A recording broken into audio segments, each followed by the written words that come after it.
What's up, boys? Ichiban here, and this is a video response to the Happy Console Gamers, the the night that changed my life. And I was watching that video on my lunch break at work, and I can totally relate to what Johnny was going through. And I like to talk about my breakup story with my first girlfriend. Now, this girl and I was seeing each other for a while. She was one of the girls that noticed me when I used to play in a band. It was a we were a heavy metal band, and we later on became more like a theatrical progressive metal band. And she saw me all dressed up in black, goffed out, the typical, visual K look, appearance at the time when I was growing up. Yeah, back then I was listening to a lot of like metal, Black Sabbath, Ozzy, um, Motley Crue, Rat, Cinderella, um, a lot of hard hitting metal bands. Wasp, definitely Wasp, and Motorhead. A lot of hard hitting metal bands that I listened to a lot growing up. When I was like 12 or 13. Um, I was in sixth grade when I met her, and we seen each other for about like at least 7 months before this happened. We she wasn't much of a gamer. She did like music. Well, not much.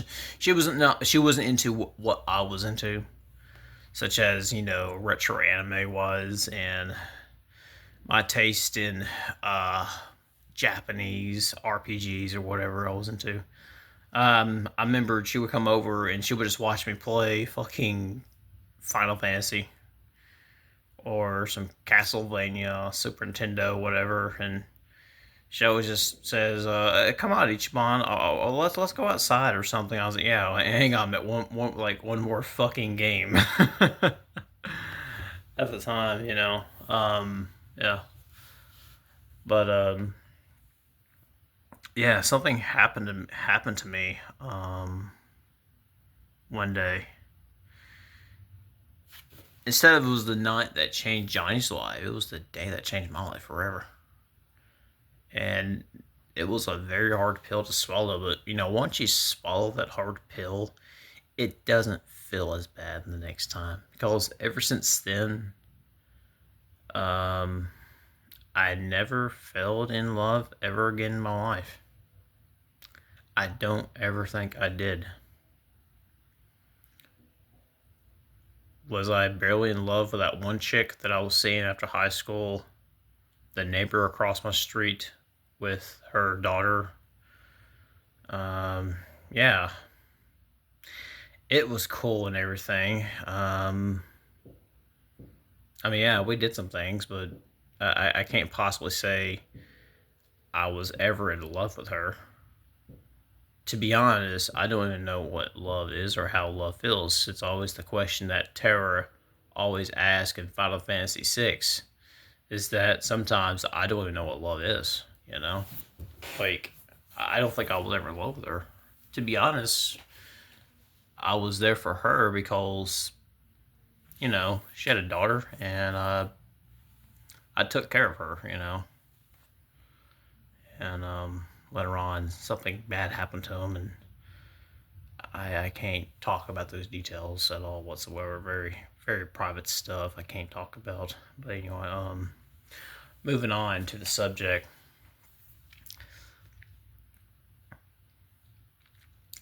Well, when you're like a teenager, I mean, you never experience like a heartbreak, but you've never experienced a harsher side of reality when the person that you trust the most that you've been with, the one that you always joke around with and talk, be funny around with, did some things with, you saw some things that you should never seen, but it was like, damn.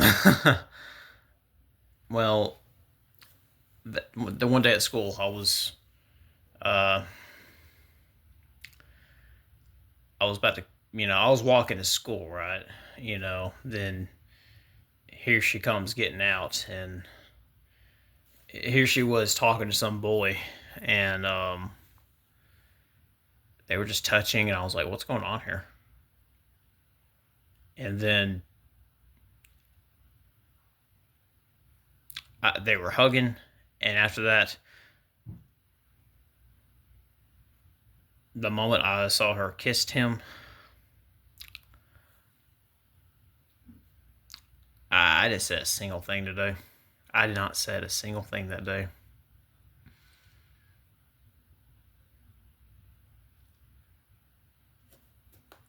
She just asked me questions like, "Oh, it's fine," I didn't even look at her all whatsoever, to be honest. That day, my best friend, he was asking, "You all right, man?" I said, "Yeah, it's fine. It is fucking fine. It's okay. Like nothing, like nothing even happened at all whatsoever." Then I got a text on my phone. Man, that old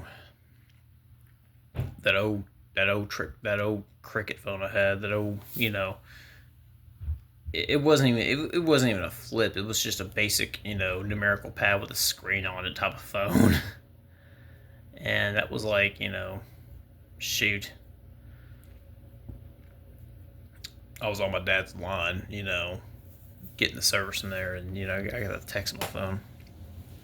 And the text saying, "Are we still going to the movies tonight?"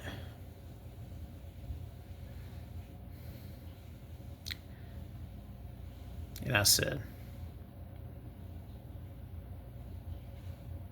"Jeez, you think I really want to go to fucking movies with you tonight after what I just seen this morning?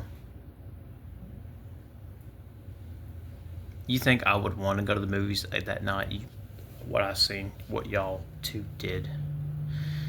You know, I got home I was walking home from school. And she texted me. I was like, no, we're not. Do I really want to? No, I really fucking don't want to. Because what happened was she was cheating on me. Like, I have no idea. I said, I don't want to ask how long this has been going on. I said, I just don't want you to talk to me ever fucking again. I'm like, if you can't respect me for what I am and what I enjoy doing, you just don't need to fucking see me no more. Just get the fuck away from me.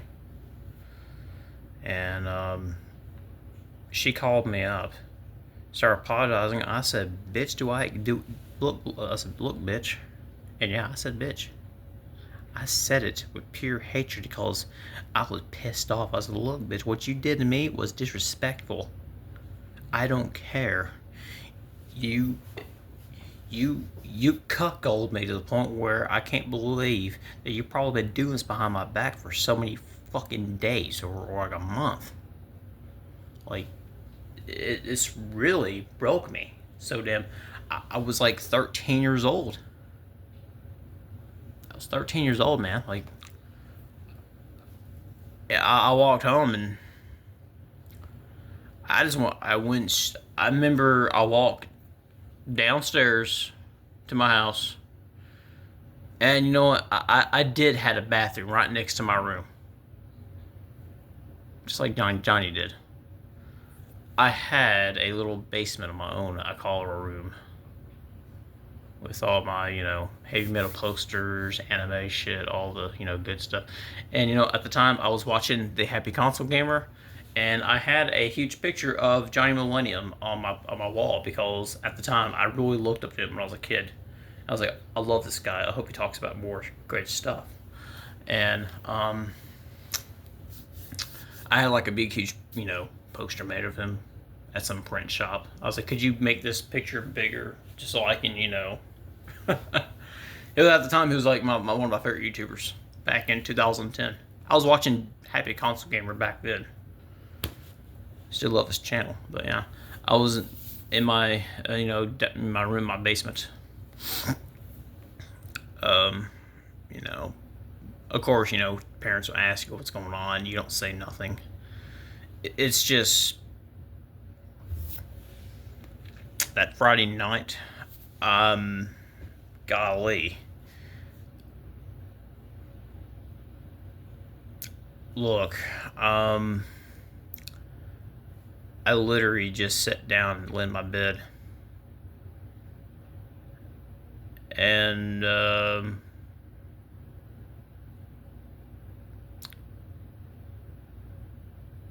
golly, dude.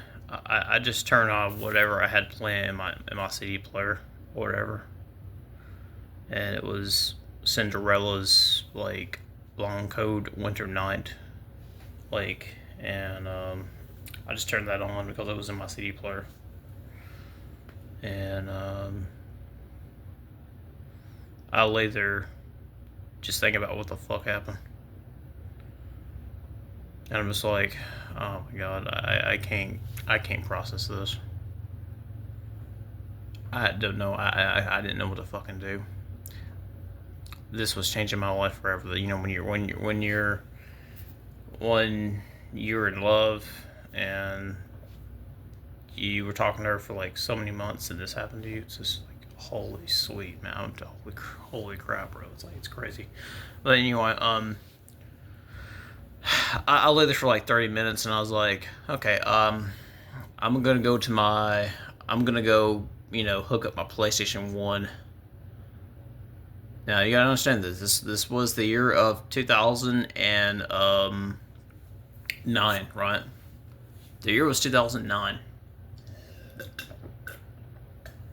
And back then, people were playing the newest hardware, like Xbox 360, PS3, the Wii, but no, fuck all that. Me, it was old school. I mean, yeah, I had a 360 and everything, but I played older shit because that's what I was into. I like older stuff, right? So I'm gonna go to the hook up my PlayStation 1 up, and at the time I was playing Final Fantasy VIII. Actually, probably the worst game you could ever play if you're going through a breakup or if you're in love with somebody. Because this game is pretty much one of those love story like games, and so to speak. And I got to the part where Squall and Renoa were in space. Squall was looking for Renoa because he was so worried of her life that he thought that she might died. He grabbed onto her and somehow they reached shelter upon a spaceship called the Ragnarok. And they had to find where the control room was. And once they were in there, they were talking,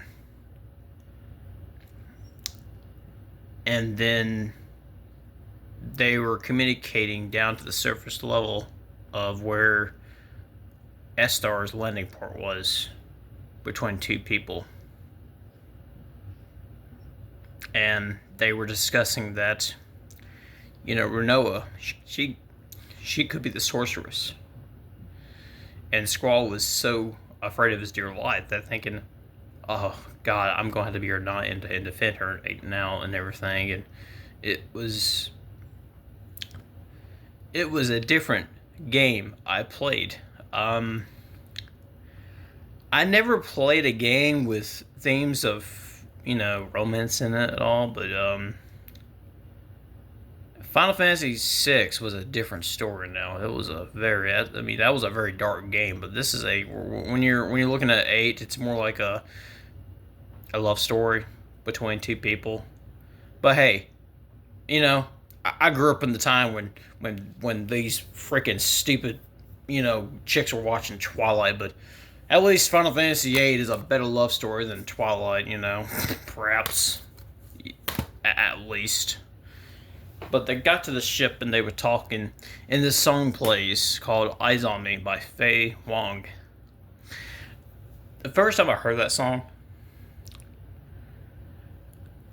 look, look, you have no idea. Look, I was in a state of mind, like, reading this dialogue. And, gosh.